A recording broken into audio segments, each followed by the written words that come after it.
welcome to the live stream. Tonight is a very special topic because we're going to be talking about fostering and adoption ministries that go on in North Carolina, and two specific guests that are going to be talking about what's happening in Brunswick County.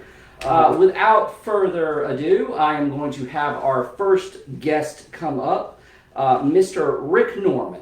So, Mr. Rick Norman, so you are the liaison of fostering and adoption at the Baptist Children's Home. Correct. Which I've been incorrectly calling it the Brunswick Baptist Children's Home for like a week solid. I've been practicing it in the mirror. So, Mr. Rick, tell us about the Baptist Children's Home.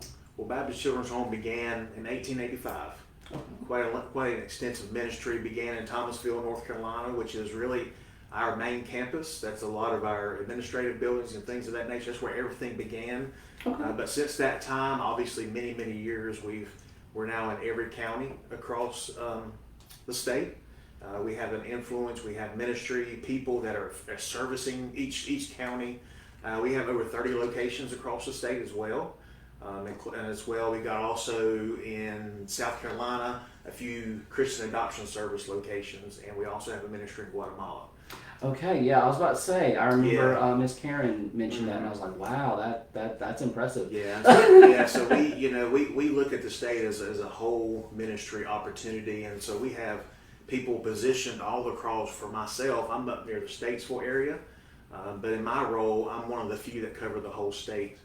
Talking about foster care and adoption, but we have many different people that fill roles in each area to engage the churches, and so we're quite a widespread ministry. Gotcha. And what is your role specifically fulfilled? My role specifically is I seek to engage the churches and call them to pray about their role in foster care and adoption. Now we know that every person that's sitting in the pews is called to ministry of some sort, and so I try to remind them of that God has claimed their life through His blood, and so they belong to Him, and so allowing them and calling them to surrender to whatever He's calling them to do. And my prayer is that many couples, and I believe there are couples in probably every church that are feeling that tug of becoming licensed foster parents, and just encouraging them to take that step of faith, because it is, I know it's a step of faith, it is hard. And I'll explain a little bit about that when I explain about my role as well and how long I've been in the ministry. But so I engage the churches. That can look like preaching on Sunday morning and making a call. That's information sessions during the week. Could be Sunday night, Wednesday night to the whole church. And so we're really, I tell people I'll speak to anybody that'll listen. So. All righty. So how long have you been, not just in this role, but like in general, like in fostering and adoption, liaison and helping and being a part of that? Well, my wife and I began fostering about 12 years ago. Okay. And that's how God really introduced us to the ministry. I've only been in this role with BCH since October of last year. So It is a very fresh still ministry for me and my family, but God really began the preparation in our family 12 years ago when we began to take that step of faith, as I mentioned, and take children into our home. And so since that time, we have 3 biological, and we have 3 adopted.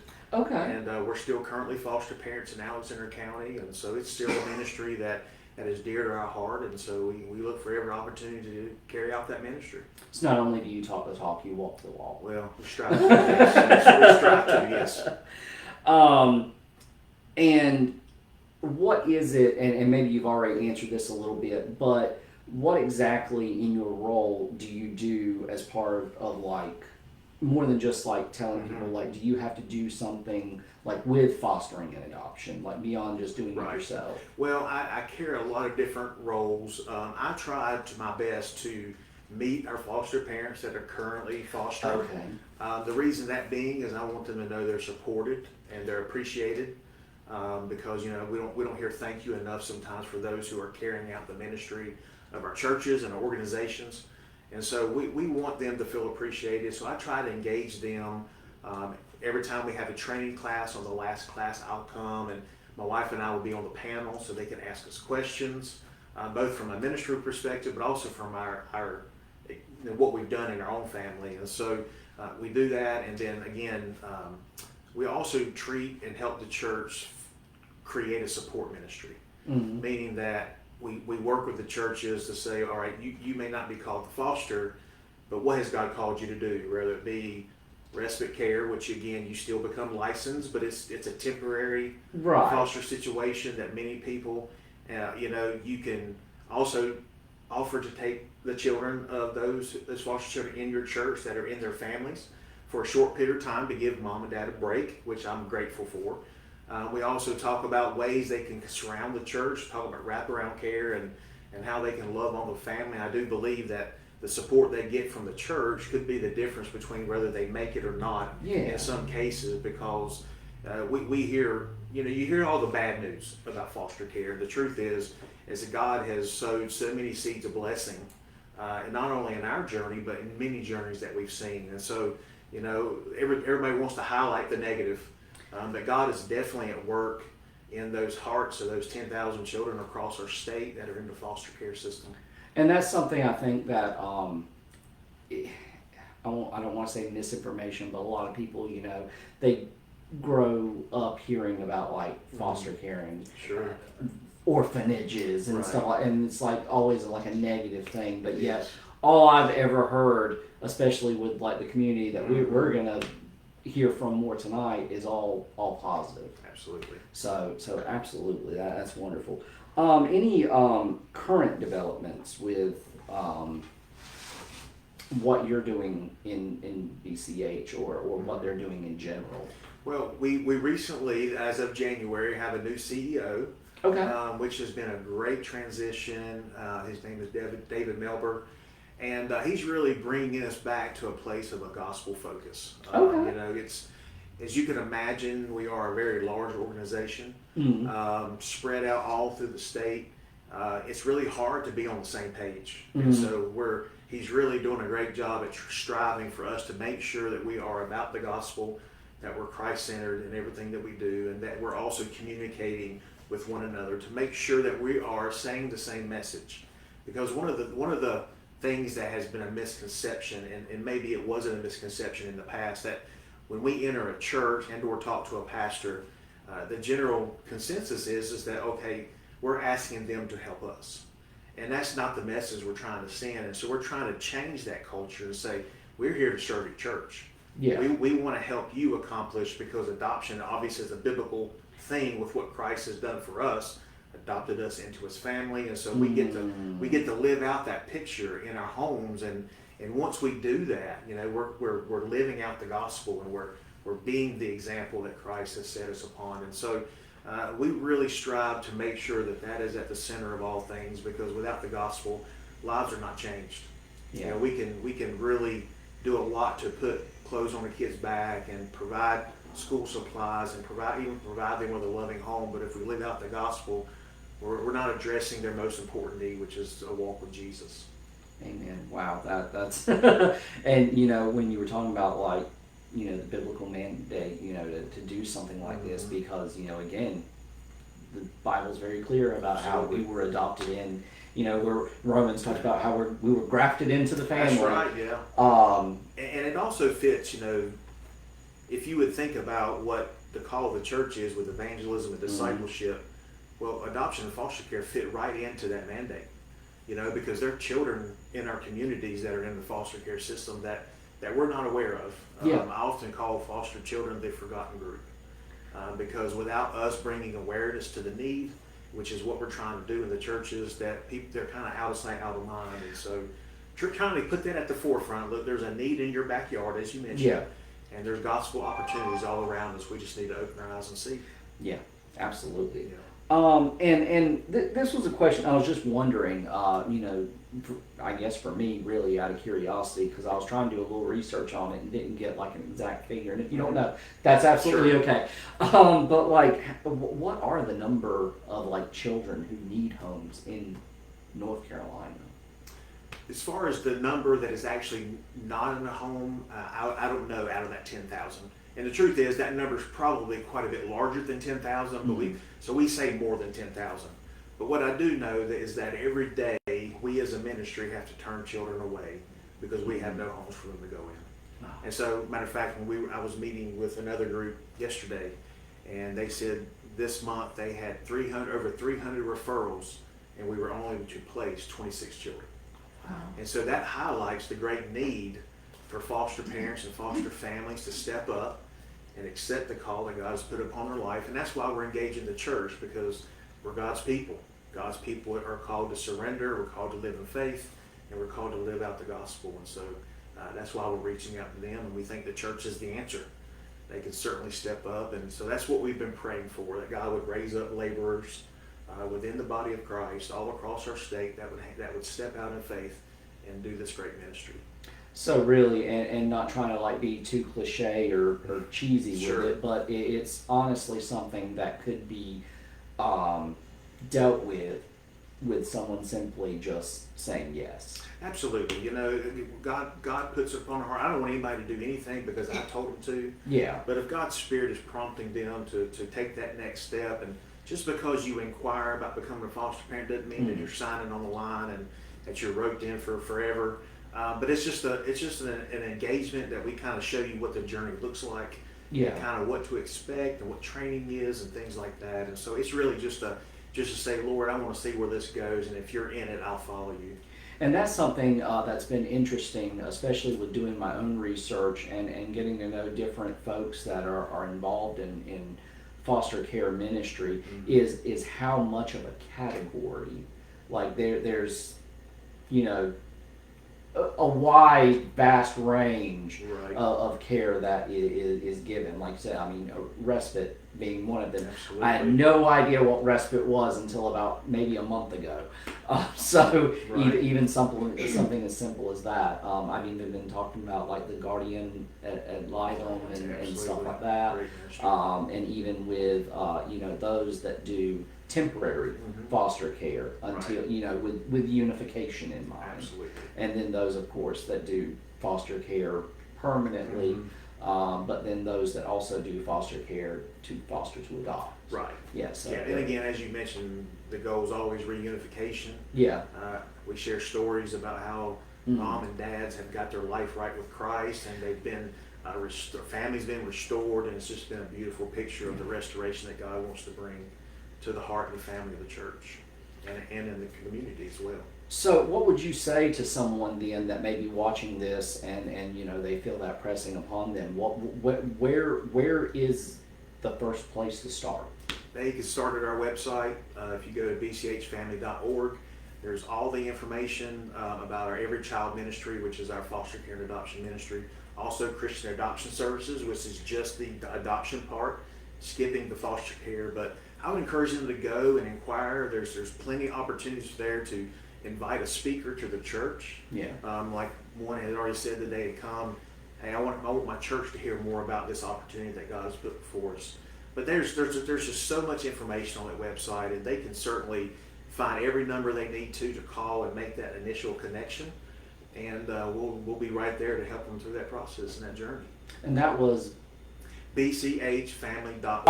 our next guest is Christina Deal, and this is from our local ministry, and I'm going to ask her to talk more about that. Thank you So, for having us thank on you for Ministries coming. Thank on your you.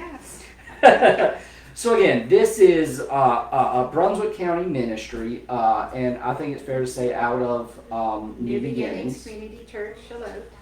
So, just one ministry. We've had you guys on before. 3 years ago, it was Miss Kim who told us. I think y'all have grown a little bit since then. Yes. I think that's fair to say. So, tell us about Just One. Well, just one. The founder is Kim Reed, and right now she's not able to be the lead over the whole ministry. So each committee that we have is led.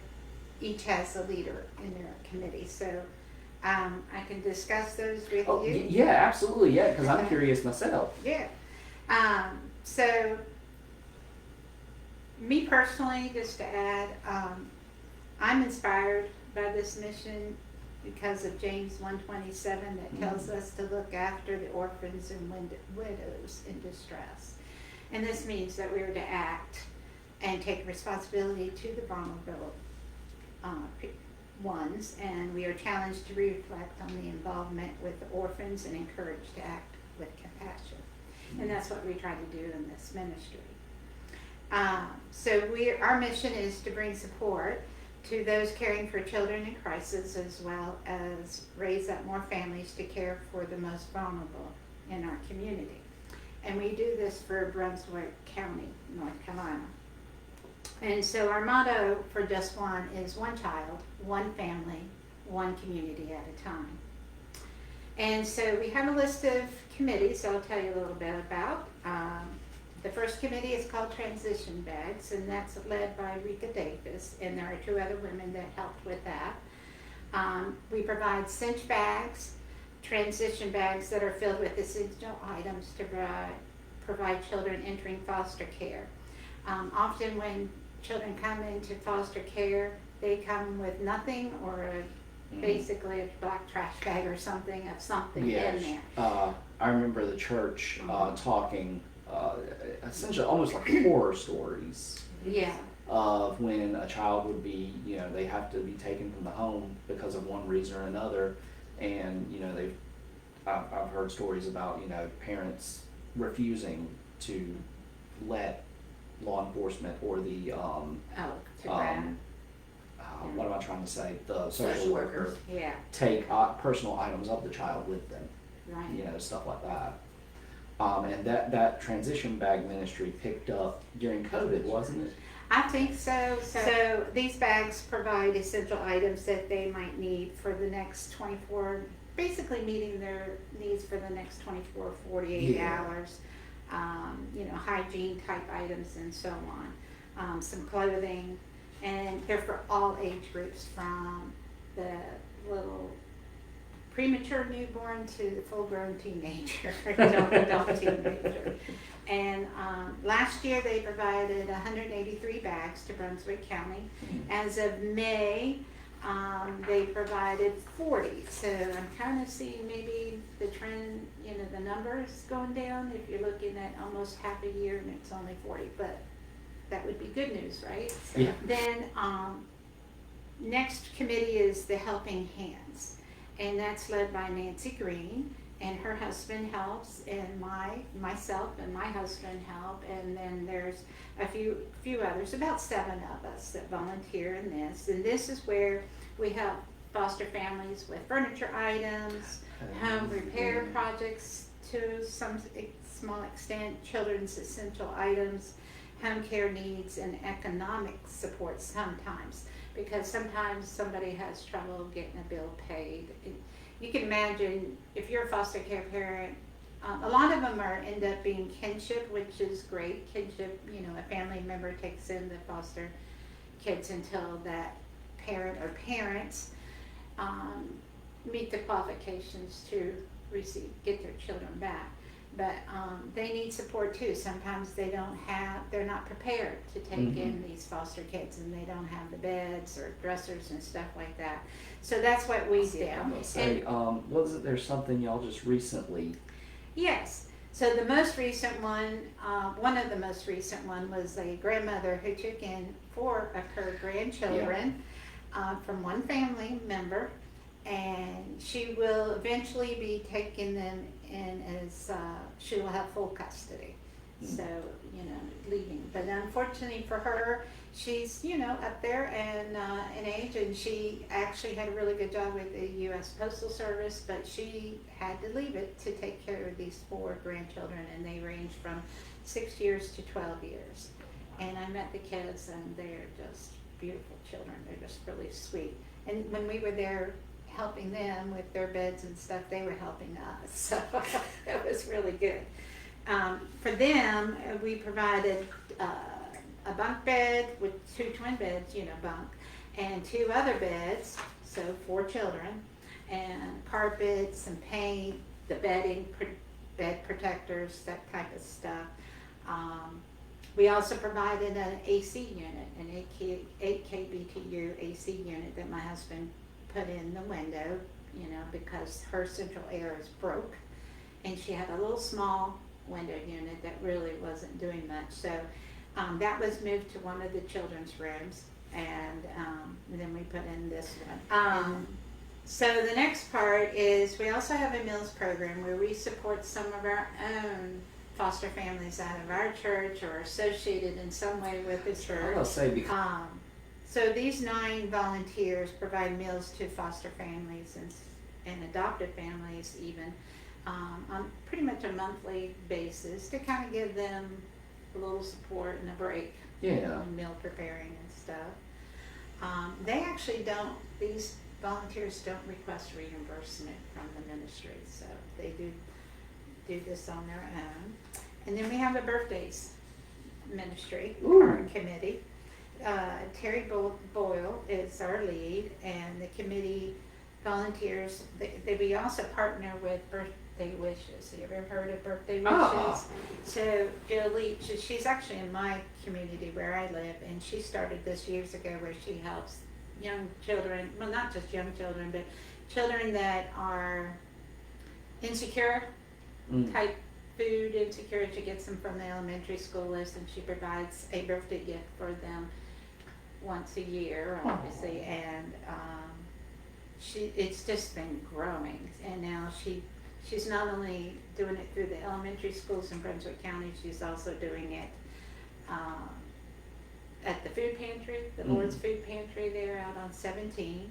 And now she's partnering with us, so she provides a gift that's kind of somewhat of a learning gift, something that the child can do by themselves. Often children in these situations have one parent and they don't have time for as much attention, so they have something to do. And they get a birthday box of all this birthday plates and paraphernalia, and then we provide gifts under other circumstances, but our committee provides a cake for each one on our list within our community of our church. So there's about 13 birthdays this year that they're celebrating. Oh wow! Yeah. All right. Yeah. And one of the biggest parts is our fundraising, and our biggest fundraiser is the Women's Spring Luncheon, and it blows my mind each time. But the lead is Rika Davis. We had 135 guests this year, 13 sponsors from different businesses around the area. The sponsors generated about $3,900. All right. And with donations from the guests, the total collection was $14,093. Now, we did have expenses to run this thing. The expenses incurred were about $5,440, so the net was about $8,600. So that was pretty good. And we had 2 guest speakers. One was Jennifer Terrell, Bobby's wife. sure She did. wrote the book Little Sprout Says Yes. So she had a book signing with you. Yes, so she didn't did. She Yep. did, even at the Christian bookstore, Yep. yes. And she told her story about being adopted by family after the loss of both her parents. And we also had Linda Summerford, an author of the book called The Glider. And she tells her story of being in foster care along with at least some siblings. And while serving as an adult on a foster care review board and task force in South Carolina, she realized that the atrocities that she and her siblings endured in their childhood through these type of systems, she's now working toward legislative reforms in the foster care and adoption systems to improve them. So that's really good. And then we have one last fun one is Super Bowl Sunday, and Dave Duty is the lead on that. And each year volunteers bring in soup, and it's held after church on Super Bowl Sunday, right? And basically, voluntarily, the entry is asking that you bring a $25 or $50 Walmart card or cash, and this money is provided, or these gift cards are provided to DSS workers to give the foster care family a card to help them with their initial time, when they receive the foster child and getting some additional needs. And our third person of the evening, our third guest, is also from a Brunswick County ministry, and Miss Jordan Anderson. And I'm going to try to not butcher this.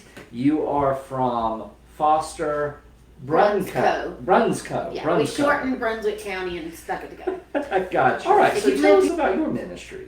So Foster Brunsco, we started 2018.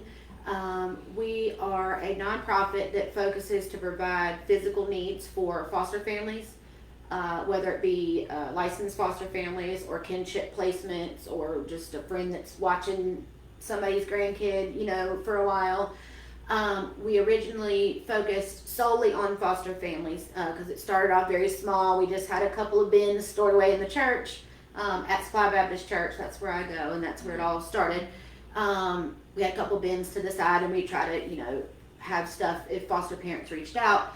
And then once the word kind of got out and we had spread out in the community and started receiving donations from the community, it really exploded, for lack of a better word.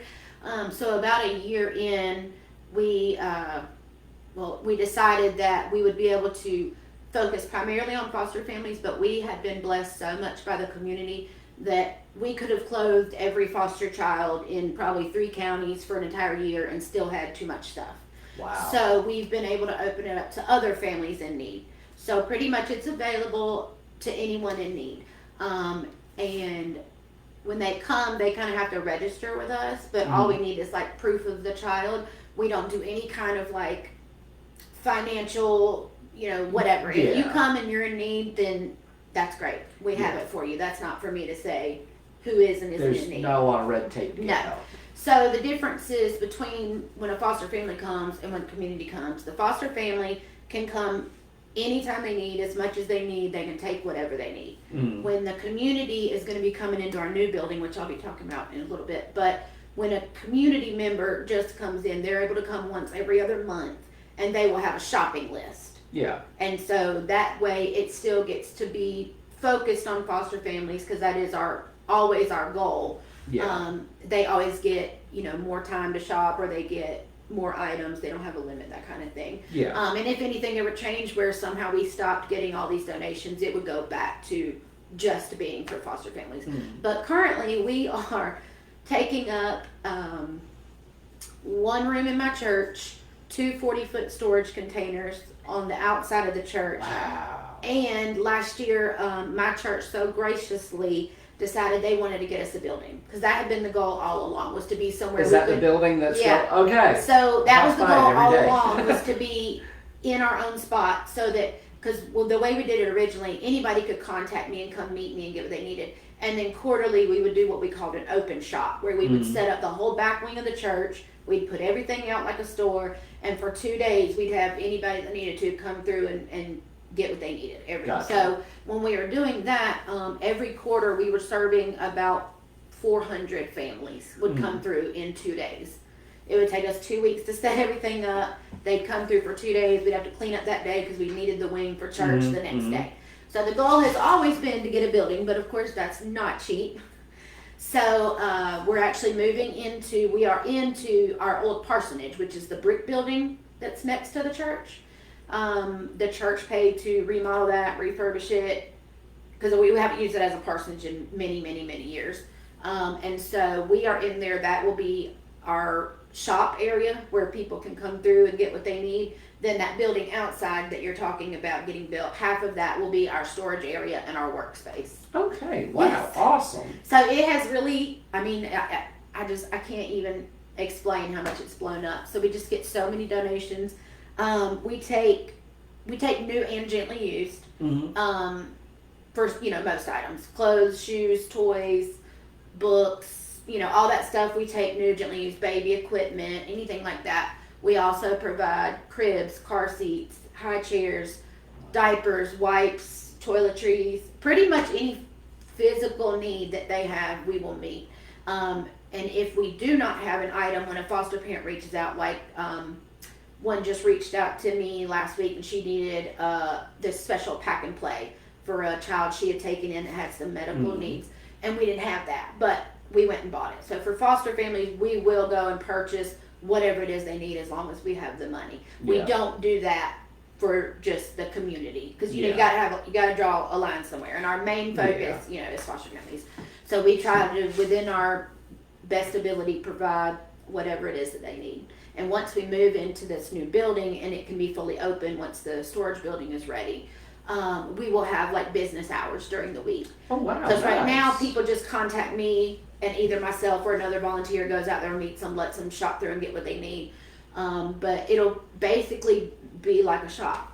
We'll do probably like 3 half days a week or something to start with. Now, you and I were talking before this, and you said one of the items y'all go through the quickest is diapers, correct? It is, yes. So that is one of the things that we spend the majority of our money on is diapers, wipes, unscented wipes is what we try to get, because a lot of kids are allergic to some of the scented stuff.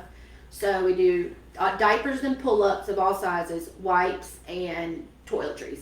And we do all ages as well. We do from preemie to grown adults. So we take even men's and women's clothes, men's and women's shoes, toiletries for adults. So we do all of that. So that is something that if anybody is looking for a way to give back, that is something we can do. Also, last year we started a Christmas giveaway with all brand new items. So we set up for 3 days, put out all the brand new items, and foster families got to come on the first day by themselves, and they got to get whatever they wanted. They had no limits. Then the next 2 days we were open for the community, and they could come get a limited number of items until it was gone. Yeah. And we had quite the turnout. We were supposed to be open on Friday and Saturday for the community because the foster families came on Thursday. Well, Friday, after being open for about 3 hours, we were cleared out. And we had 3 rooms, our fellowship hall and 2 rooms full of stuff. Wow. So that was how quick it went. We didn't do any drives last year because that was our first time doing it that way. So I wasn't sure how the turnout would be. But here soon, I'm going to be sending out information. If there's any like businesses, churches, individuals that want to donate brand new items for our Christmas giveaway, that would be amazing. And it's not just toys. It can be anything. Clothes, shoes, stuff for teenagers, babies, just anything brand new, basically. Sounds like you're going to be emailing us. Yes, I'll be sending it out. I'm about to say, my people watching, it's been a while since we've collected diapers. I'm looking at you. Yeah, we'll send it out later. All right. Well, that kind of really covers everything, except for one big thing. I don't remember if you answered this. Is really, how did you get involved in all of this? Okay, so I'm also a foster parent. I'm currently on a break due to medical reasons, and I miss my babies, so I will be back.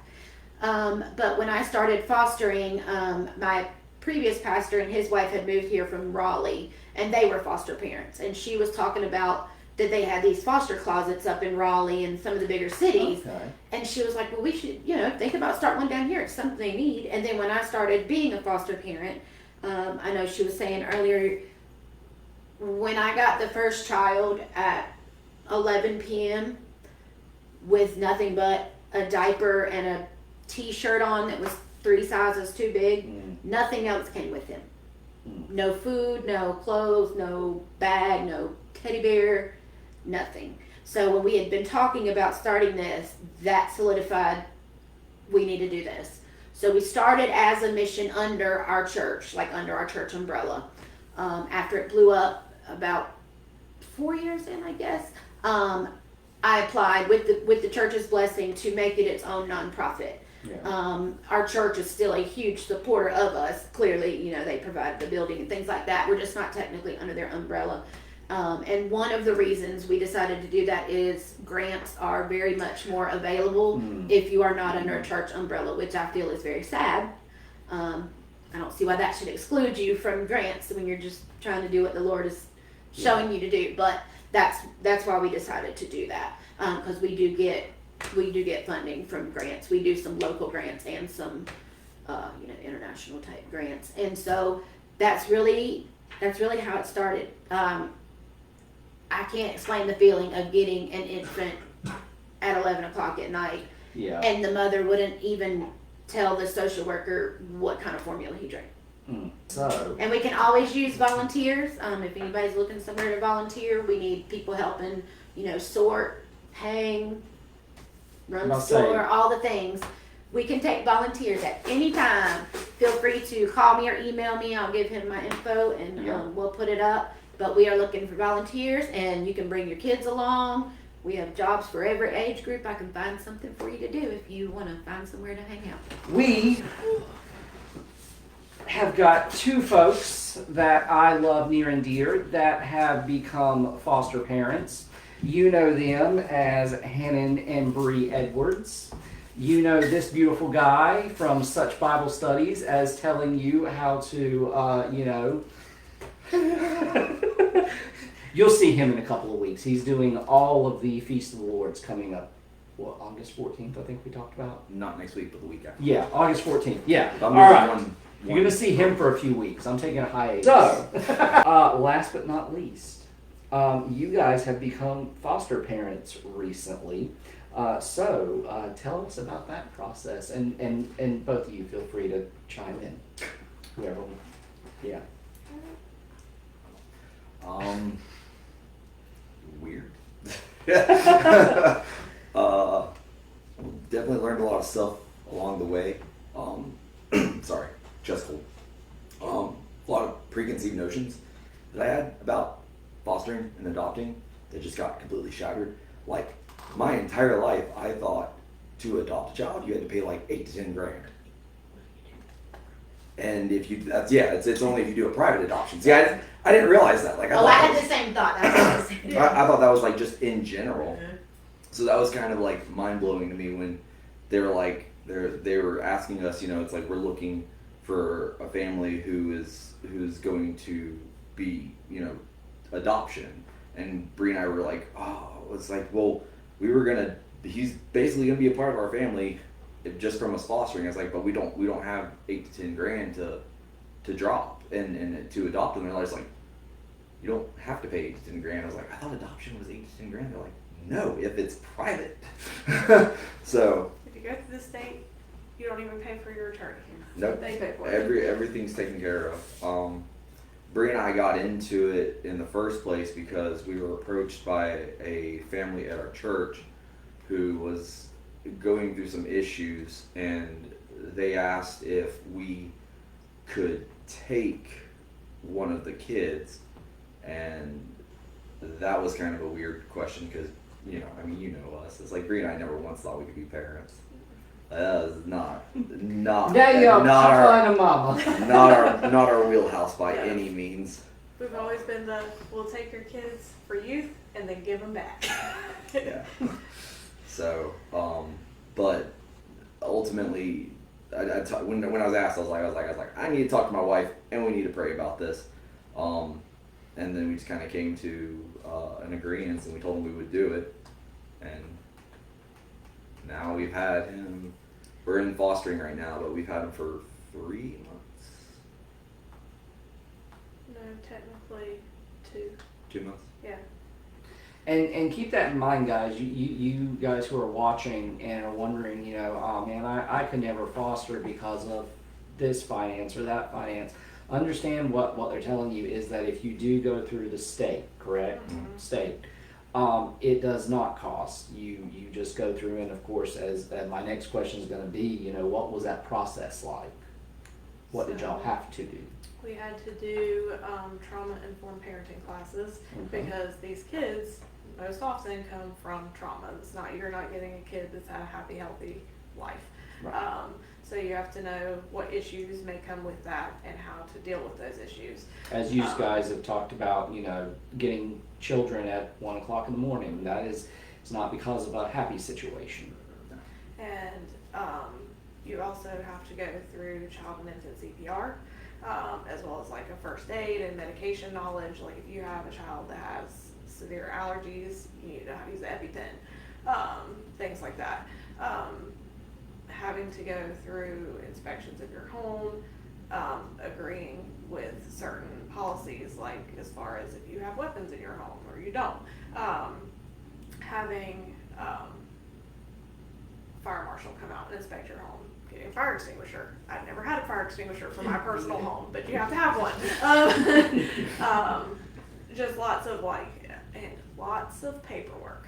That is we have always said since this whole process that so far, that has been the hardest part, is all the paperwork. Having to write up about your whole life story so that they can have the information to submit to the state. It's like, I don't even know about my own life story. It's like, Yeah. I don't know what's You have to right. do essentially from your very first memories of your childhood through your life now, you have to write down in detail. Good and bad things. Yeah, the state needs to know. Yeah.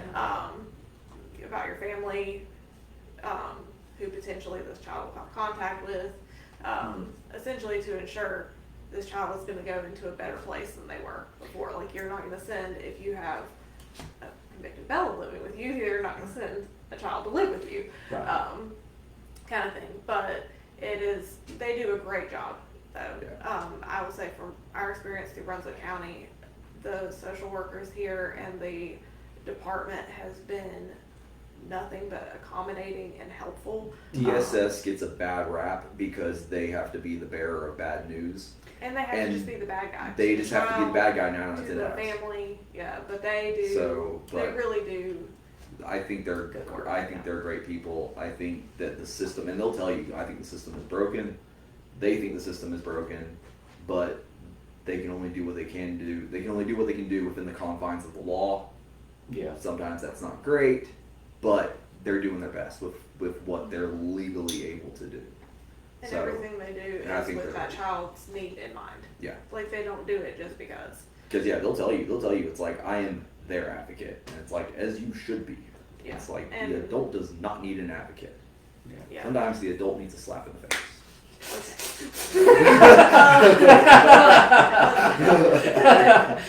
The other aspect of it, though, is that depending, like, we're doing foster to adopt, but one thing I always thought would be a nice thing is if you are on the side of foster to reunification with the family, that not only are you a minister for that child, like bringing them to church and getting them involved in bringing them scripture and teaching them about Jesus. Like, it's not just that child when you're also doing visits with their family, Yeah. because you can then be a minister to that family to actually help them to follow Jesus and get their life on track and to get their children back, if they weren't already. Like, that could be a major thing for them when they don't know. And I'll say that was what Rick was telling, that the goal is, bring the gospel to them. So what would y'all say to anybody who's considering this? You absolutely should do it, because it is probably one of the most rewarding things that we've done. Yeah. It is not always easy, and you will have lots of appointments. You will have people in and out of your house that you don't know. Just random people, like 3 or 4 visits a month. But sometimes you'll meet people who are probably will say, "Oh, how is it being a new parent?" And I have said, I am both the happiest and simultaneously most exhausted I have ever been in my life, because it is a completely new thing, because you're emotionally giving. And that's where the respite care comes into play. So, like, even though we're doing foster to adopt, and it would probably be a while before we took another child permanently, or for We just don't have actual space in our foster. house. Yeah, we don't. We only have the one extra room that is now being occupied. But we will definitely consider keeping our license for respite purposes, Yeah. because that's something that you can help any family, because and the importance of it is that you've already had that CPR and first aid, you've had the trauma-informed parenting classes, so children who are more special needs, either emotionally or mentally, you're able to help a family that didn't have anybody who could provide that care for them before. And also to understand that, again, these kids are coming from a trauma-based background, and with each time that they're moved from home to home to home, it's been proven that they regress in age. So yeah, you may have a teenager, but they might have the mentality of a 10-year-old. Hmm. So you have to have and be willing to have patience and the ability to work with them to build them up to where they need to be, both mentally and, you know, whether it's like scholastically in school and things like that. So don't go in thinking you're going to just give them a room and some food and call it a day. They're going to just entertain themselves. You're constantly, then there's also the fact of having to sometimes reteach morals. Yeah. You know, right and wrong, you know, so. And I think it's interesting that, Bree, that you said, you know, this is one of the most fulfilling things y'all ever done, because, I mean, I know you guys personally, so I can brag on y'all. I mean, y'all run a free karate ministry as well, Taekwondo. Y'all are, you know, you're a youth minister at a church. You know, you've been in ministry for years. I've seen you preach in the pulpit, and now here y'all are taking on this next level of what God's called y'all to do. Even still, I mean, you know that I battle a lot with like depression and things like that.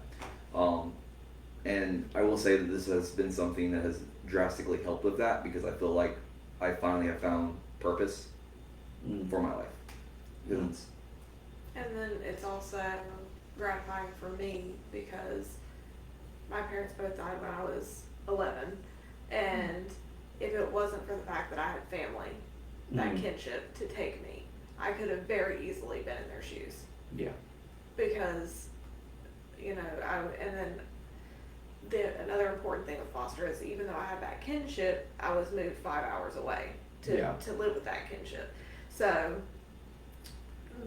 for these kids, if our county really is lacking, because especially for older kids, it is harder. Like our foster is 12. Once you get into those teenage years, it is very hard to find placement for them, because not a lot of foster families want older children. Is because it comes with a lot of more difficult behaviors and things like that oftentimes, and they're often moved hours away. Yeah. Because there's not a home for them, and then not only do you have them being moved away, they've changed schools. Anything in the community that they were once involved in has been uprooted. So like they've left everything.